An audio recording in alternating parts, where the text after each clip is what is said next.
Tenali double horse వారి వినాయక చతుర్థి శుభాకాంక్షలు. రుచికరంగా ఉంటుంది, అనుబంధాల్ని పెంచుతుంది. హాయ్ అండి, అందరికీ నమస్తే. నేను మీ మాధురి దివ్వల. యాక్చువల్గా నేను దువ్వాడ శ్రీని ఇంట్లో ఉన్నాను అని అందరూ వీడియోస్ పెడుతున్నారు. దువ్వాడ శ్రీని ఇంట్లో నేను లేను. నా ఇంటికే వాణి వాళ్ళ పిల్లలు అందరూ వచ్చి అల్లరి చేస్తున్నారు.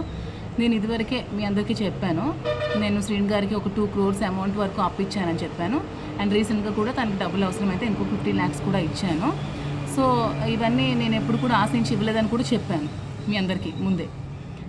కానీ ఇప్పుడు ఆ శ్రీని గారు ముందు కట్టిన ఇల్లు ఆక్యుపై చేసుకుంది, ఇప్పుడు ఈ ఇల్లు కూడా ఆక్యుపై చేసుకోవాలని మళ్ళీ చూస్తుంది. కాబట్టి నేను శ్రీని గారికి వెళ్ళి అడగడం జరిగింది.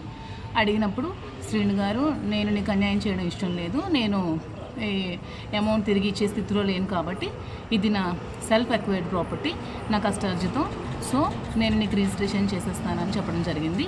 సో నేను లాయర్లకి వాళ్ళకి కూడా కనుక్కున్నాను, సెల్ఫ్ అక్వైర్డ్ ప్రాపర్టీ ఎవరెవరికైనా అమ్మొచ్చు అని చెప్పారు.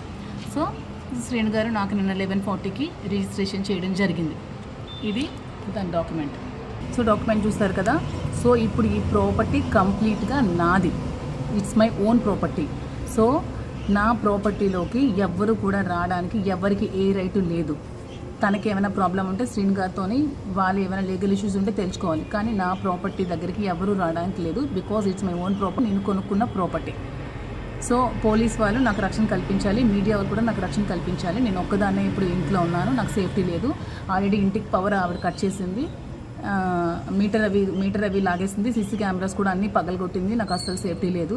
ప్లీజ్ దయచేసి పోలీస్ వారు నాకు రక్షణ కల్పించాలని కోరుకుంటున్నాను. Thank you. మరిన్ని వీడియోస్ కోసం ఛానల్ ని సబ్స్క్రైబ్ చేయండి, లేటెస్ట్ అప్డేట్స్ కోసం వాట్సాప్ ఛానల్ ని ఫాలో చేయండి, అండ్ లింక్ డిస్క్రిప్షన్ లో ఉంది.